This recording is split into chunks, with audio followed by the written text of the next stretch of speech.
Everyone, welcome back to my channel.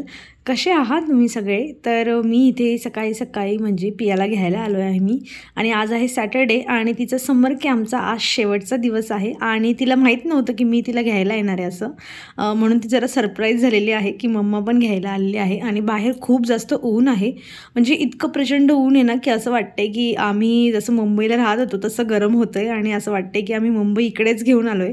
पण सगळ्याकडेच खूप जास्त जी उन्हाची लाट आहे ती चाललेली आहे।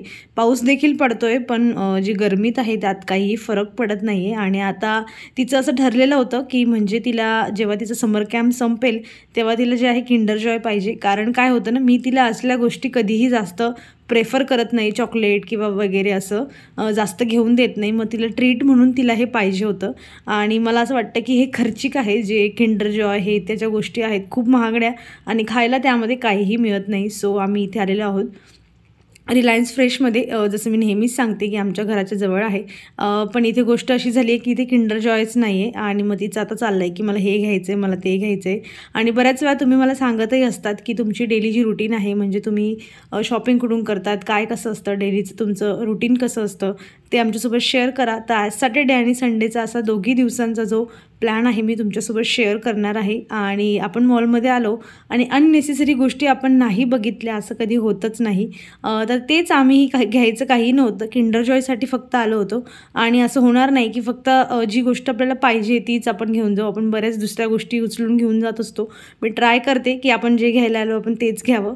आणि ते पियाच्या पप्पांनी लगेच घेतलेच की मँगो इथे स्वस्त मिळत आहे, आपण मँगो घेऊयात। आणि घरी होते मँगो, पण नाही मँगो लवरला आपण थांबवू शकत नाही आणि शेवटी त्यांनी मँगो जे आहेत ते घेतलेलेच। आणि हे पहा, काहीच निघालं नाही। 50 रुपयाची ही गोष्ट आहे आणि 50 रुपयामध्ये कागद दिलेत त्यांनी फक्त, आणि तरीही मुलांना हौस असते, म्हणून आपण त्यांना जास्त प्रेफर करू नका की तू हे घे। ट्रीट म्हणून द्यायचं असेल तर कधीतरी द्या, म्हणजे जेणेकरून मुलांना ह्या महागड्या वस्तूंची सवय लागणार नाही। मी याची खूप जास्त काळजी घेते। सो तुम्ही या गोष्टींची सवय मुलांना होऊ देऊ नका।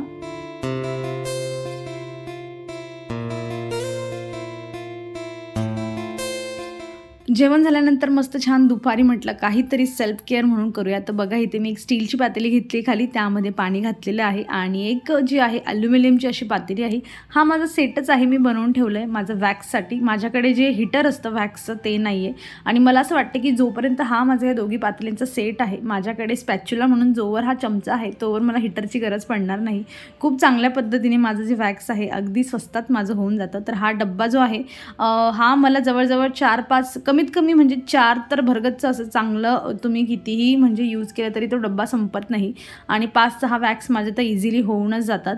आणि जे आहे मी आज तुम्हाला वॅक्स करून दाखवणार आहे। तर काय होतं की बऱ्याच वेळा मलाही खूप कंटाळा येतो वॅक्स करायचा, आणि स्वतःला करायचं म्हणलं तर काय होतं की म्हणजे उजव्या हाताने आपण डाव्या हाताचं करून घेतो, पण डाव्या हाताने उजव्या हाताचं करायचं असतं। जो घरी करत असेल ना त्याला माझं हे बोलणं रिलेट होईल, तर ते करणं जरा अवघड जातं आणि मग कंटाळा येतो। पण म्हटलं चला आज व्हिडिओच्या हिशोबाने का असे ना माझं वॅक्स तरी होईल। आणि दुपारी जरा म्हणजे असं होतं बाहेरचं क्लायमेट ना की ऊन जरा कमी झालेलं होतं, शॅडो झालेली होती, असं वाटत होतं की पाऊस कुठेतरी पडत आहे आणि कधीही आपल्याकडे पडू शकतो। मग आता करायचं काय त्यावेळेचं, म्हणून मी जे आहे माझं वॅक्स केलेलं। सो करताना नेहमी एक गोष्ट लक्षात ठेवा की ज्या साईडला तुमचे केस झोपलेले असतात, म्हणजे वळून असतात, त्या साईडूनच तुम्ही जे आहे ते वॅक्स लावायचं। आणि मी स्ट्रीप देखील इथे जे आहे म्हणजे ही जीन्स आहे मी एक कट करून घेतली होती, जेव्हा मी फर्स्ट टाईम वॅक्स केलं तेव्हा ही जीन्स कट केली होती। आणि फर्स्ट टाईम मला वाटते मी 12मध्ये असताना वॅक्स केलेलं होतं। सो आता भरपूर वर्ष झाले आहेत आणि तेव्हापासून माझ्याकडे ह्याच स्ट्रिप्स आहेत, मी ह्याच यूज करते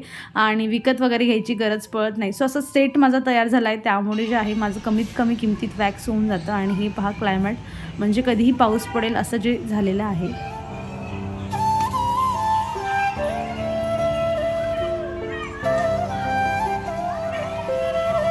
आणि अशा वातावरणामुळे काय झालं ना की असं वाटत होतं की पाऊस पडेल, त्यामुळे शनिवार असून देखील रिकामा वेळ असून देखील कुठेही बाहेर जे आहे आम्हाला जाता आलं नाही। सो मी सायंकाळी एक मस्त DIY बनवलं आहे, पण ह्या व्हिडिओत नाही, तुमच्यासोबत पुढच्या व्हिडिओ शेअर करते। आणि आता हे रात्र, आणि रात्र म्हणजे आता शनिवारची रात्र म्हणजे चंपी टाईम असतो। सो मी पियाला इथे चंपी करून देत आहे आणि तिची बडबड खूप चालली आहे। लवकरच मी माझा हेअर केअरचा जो व्हिडिओ आहे तुमच्यासोबत शेअर करणार आहे, त्यामध्ये जे काही माझं तुम्हाला मी हेअर ऑइल कसं बनवते, मी अगदी पूर्वी म्हणजे शेअर केलं होतं, होतं. बऱ्याच लोकांना माहिती, पण मला कमेंट्स येत असतात की तुम्ही हेअर ऑईल कसं बनवलं तर ते दाखवा. तर मग त्याच व्हिडिओमध्ये मी तुम्हाला तुमच्यासोबत शेअर करते डिटेलमध्ये कसं काय बनवायचं म्हणून. आणि इथे पियाची चंपी करून घेताना ती मला रिक्वेस्ट करत होती की मला तुझीही चंपी करून द्यायची आहे. सो आता ती माझी चंपी करणार आहे.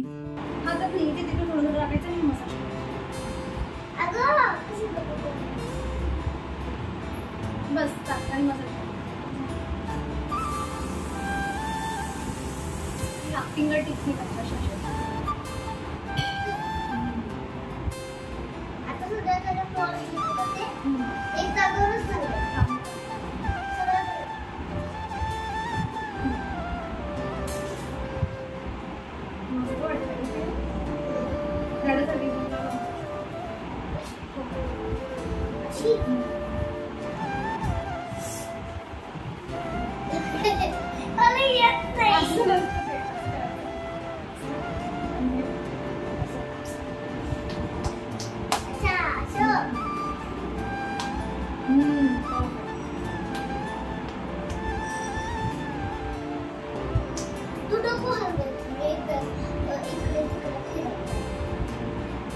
केस गळणं किंवा डॅन्ड्रफ होणं, केस फ्रिझी होणं ही खूप मोठी जी आहे प्रॉब्लेम होत जाते.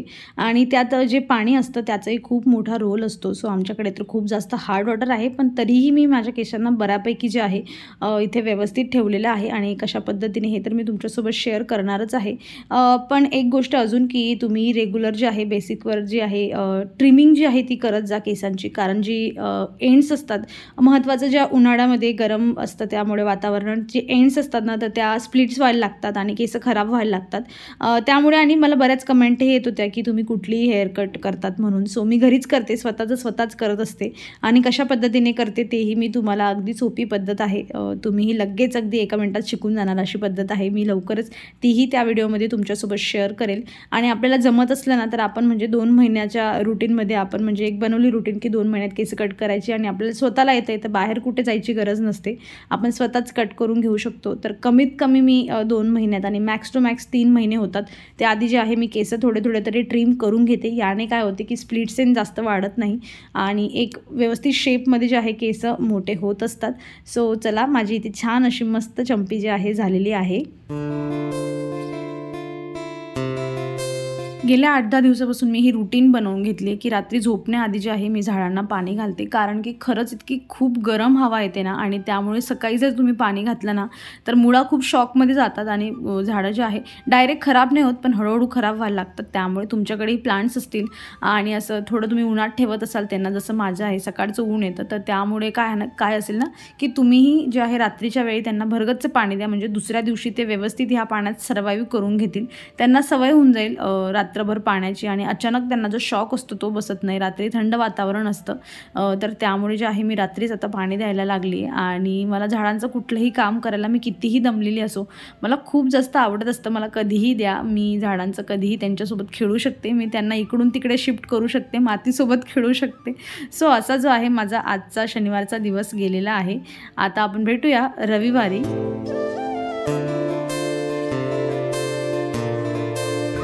Next day.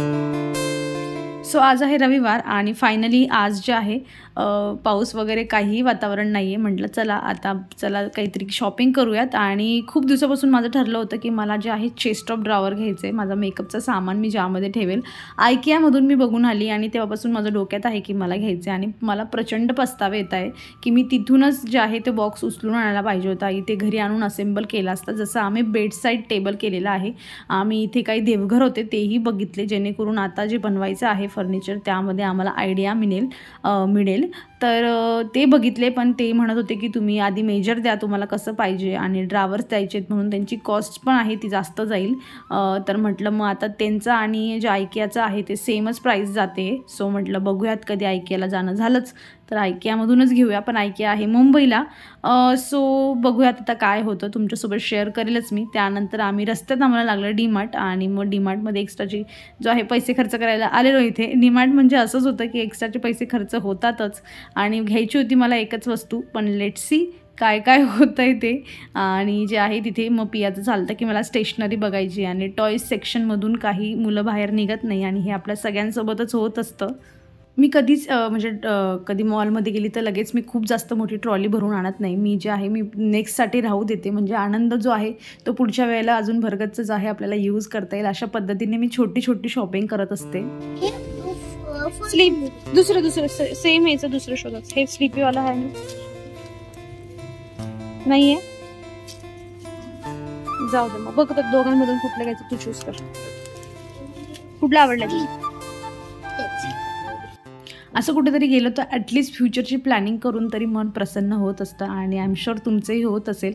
आणि मी यातून काही घेतलेलं नाही. जे रबर बँड तुम्ही बघितलं मी ते घेतलेलं आहे, पण रस्त्यात होतं, टाईम घालवायचा होता वेळ, आणि एवढं सायंकाळी मग आता जायचं कुठे, तर हा छान मार्ग आहे, घराच्या जवळ आहे, त्यामुळे फिरणं होतं आणि फ्युचरची प्लॅनिंगही होते. सो मी इथून एक स्प्रे बॉटल घेतली फक्त, आणि यानंतर जे आहे आम्ही घरी जाणार आहोत. आणि अशा पद्धतीने जो आहे आमचा सॅटर्डे संडे गेलेला आहे. आणि अपेक्षा करते म्हणजे तुम्हाला हे सगळं माझं फिरणं वगैरे जे काय आहे आणि अशा पद्धतीचा व्हिडिओ तुम्हाला आवडत असेल. आणि डीमार्ट म्हटलं तर भरपूर गोष्टी असतात, खूपच जास्त गोष्टी असतात. मला मनासारखी पाहिजे तशी तर तिथे मिळाली नाही स्प्रे बॉटल. मी खूप वेगळा विचार केला होता की मला अशी मिळेल, कदाचित मला असं वाटतं मी कन्फ्यूज झाली. मी जे आहे DIYमध्ये बघितलेले आणि ते मी इथे एक्सपेक्ट करत होती, पण इथे ते नाही आहे. आणि DIY जरा लांब आहे घरापासून, सो एवढं लांब जाणं तिकडून येणं मग रात्र होते. त्यानंतर जे आहे आम्ही छान जे आहे आईस्क्रीम जे आहे इथे एन्जॉय केलेली.